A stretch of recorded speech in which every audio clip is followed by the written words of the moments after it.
Oh my gosh, tigas. Malaki guys. Oh my gosh. Look. Look.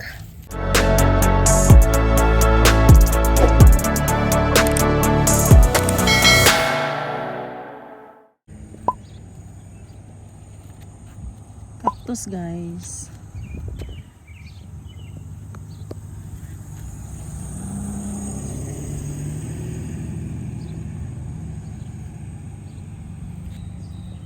Itinanim yan ng ano guys, ng mother-in-law ko. Itong mga cactus na to. And then meron pa ako ipapakita sa inyo. Dito to siya sa ano, corner sa bahay. Ayan, yun yung bahay guys. Punta tayo dito.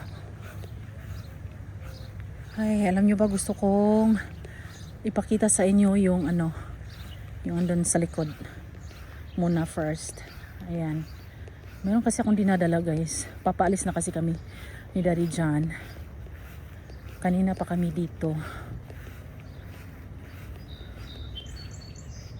pero kanina umuulan kasi. Ayan, no? Ay, may butterfly. Yan, white butterfly. Ay, that's so cute. Pipicturean ko muna guys. 4 to 6 days later. Guys, tingnan nyo yung radish ko guys. Oh no! Di ba last time guys, nung naipakita ko to sa inyo, sobrang fresh pa niya guys. Tingnan nyo ngayon guys. Parang binagyo. I don't know, kinain siya ng ano guys. Siguro, I don't know, ano yung kumain, tingnan nyo. Pero okay na rin guys, kasi at least, di ba, kinain ng ano, I don't know, raccoon, rabbit, yung kumain. Kasi hindi naman pwedeng ano guys, deer, kasi andito to siya sa loob ng bahay. I mean, nasa ano siya guys itong garden ko nasa backyard guys. Tapos around the house guys, may ano siya, may fence. Tingnan nyo, grabe, parang binagyo guys. No, tas natumba. Tingnan nyo ang mga puno ng ano, lettuce And then today guys is i-harvest ko ang radish guys. So last time guys, pinakita ko to. Ayan, tingnan nyo ngayon guys. Grabe, ang laki na. Wow! Oh my god! Oh my gosh, look guys. No. Tapos meron doon tingnan nyo tingnan nyo ang ano guys, ang sa lettuce ko guys. Parang inubos guys. Parang wala nang natirang dahon. Ay, hindi masyadong kita dito. Ayan. Yung kapitbahay namin guys, nag-ano sila, nag-party. Mahilig mag-party yung ano, yung kapitbahay namin dito. Ayan ang lalaki na guys. So kukunin ko to sila today. And then ayan yung mga kangkong. Ayan, may mga dahon-dahon na sila guys. Yung tomatoes, yan. So yung mga tomatoes, mga ano lang yan siya guys. Kusa lang siyang nag-grow dito sa raised bed ko. And then ayun ayun, may malaki ng tomatoes. Ayan, tingnan nyo guys. Nag-start na siyang mag ano parang mamulaklak. And then kangkong. Another tomato. Kangkong, ayan. And then, hold on. Naka-charge kasi yung phone ko guys Naka-charge sa power bank. Kaya medyo nahihirapan ako. Ayan. Radish yan. Ang laki. Ayan, tatanggalan ko na ng mga extra na branch para makaano talaga siya. Ayan.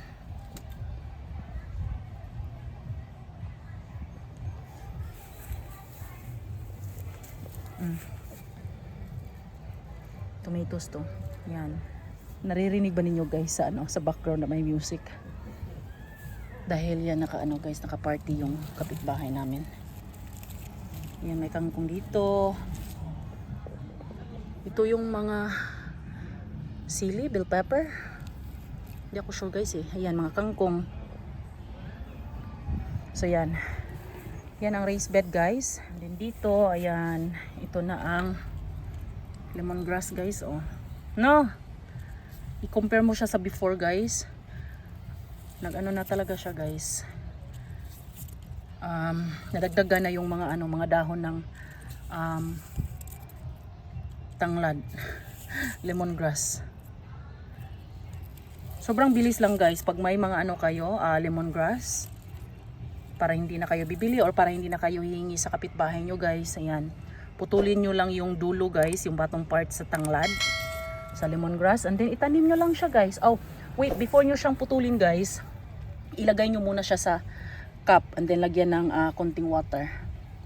And then hintayin nyo siyang guys, yung mag-start ng yung yung roots niya sa bottom.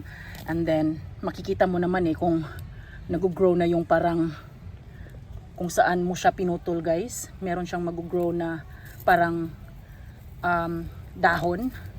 And then yun, pwede mo na yan siyang itanim. And ito na ang kangkong guys. Tingnan nyo, di ba? Siguro next week pwede na ako mag-harvest sa kangkong ko guys. Sobrang bilis lang guys, same lang sa tanglad, sa lemongrass.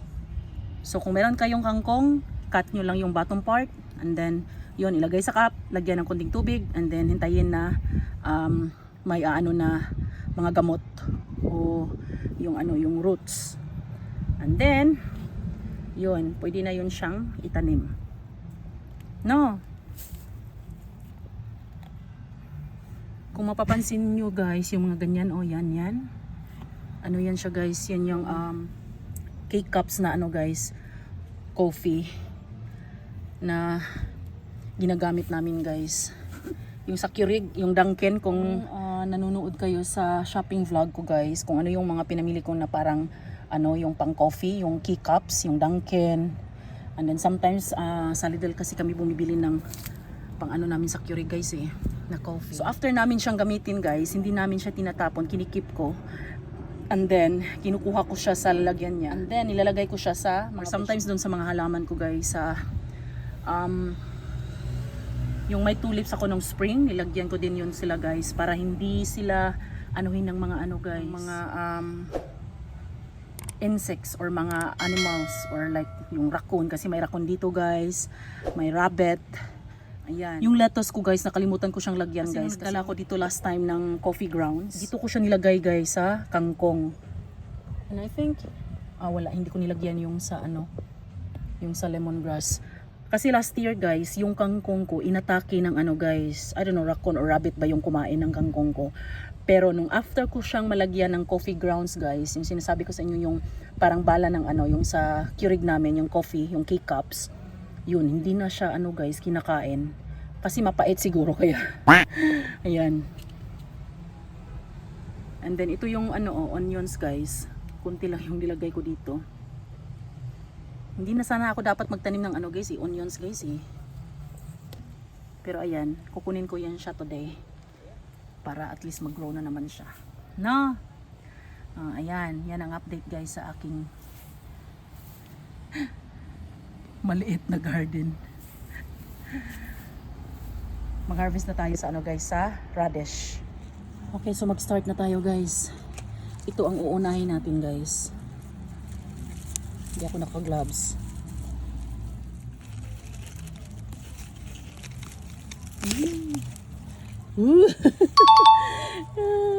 So ito lang siya guys. Hindi kasi siya guys hindi siya masyadong malalim tong yung raised bed ko guys, kung mapapansin nyo di ba?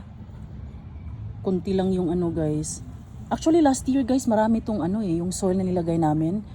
Pero habang tumatagal siguro parang umaano siya guys. Kumukunti siya.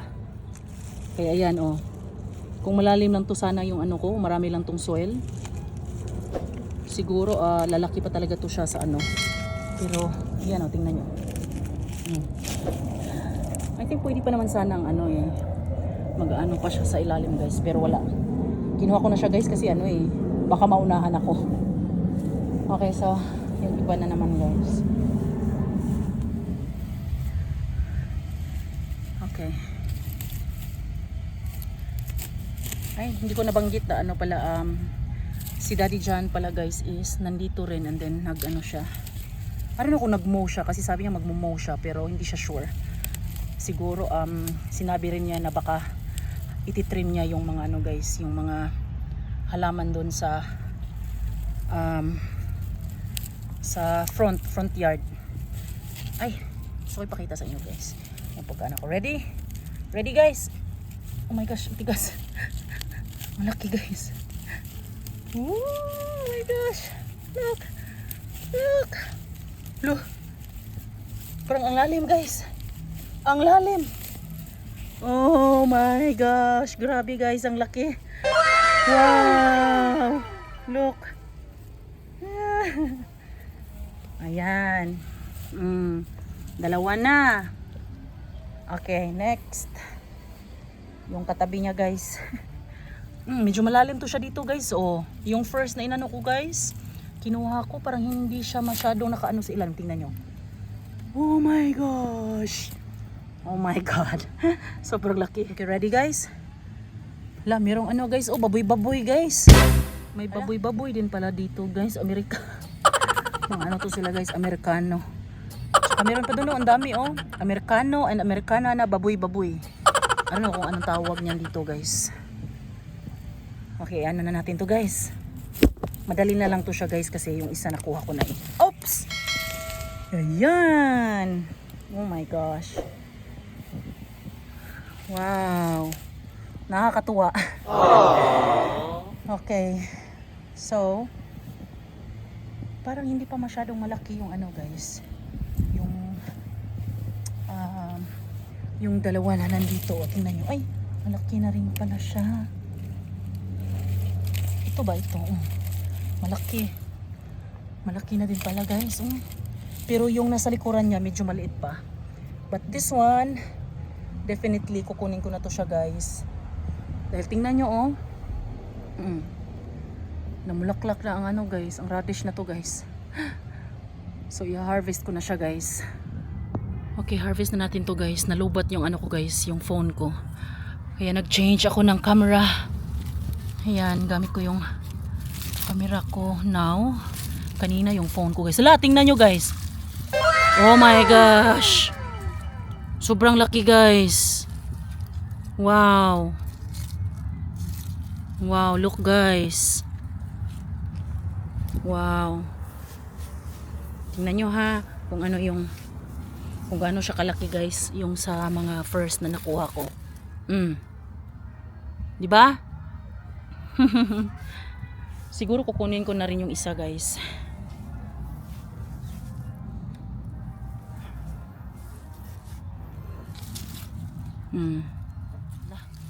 Nahihirapan ako guys, sobrang ano. Aray! Ayan, ready guys, ready. Kunin natin to. Hi! You have another bin for the trash? Okay, hold on, Inday. Here. Ayan. Yes. So, ayan guys, nakuha ko na nga yung ano guys, yung isa na nandito. Oh. Hala, tingnan nyo guys, oh, sobrang lalim ng ano nila guys. Meron pang isa guys, hindi ko to siya kukunin today kasi hindi pa siya masyadong malaki guys. And then, yun oh, sa kapila. Ang lalim din ng ano guys. Pinagkukunan ko ng ano, radish. Yung dalawa dito kanina. And then, yung isa doon. And then, tingnan nyo guys. Wow. This one, oh, sobrang laki talaga nito guys. Actually, malalaki naman talaga sila eh. Tingnan nyo, ito siya parang, ano, yan. Jumbo na radish. Ito naman siya, mahaba. Yan. Oh my. I'm so happy guys. So itong mga radish na to guys, hindi ko to sila itinanim. Kusa lang to silang nag-ano guys, nag-grow, tumubo dito sa raised bed ko. So sobrang nakaka-happy kasi tingnan nyo. Wow.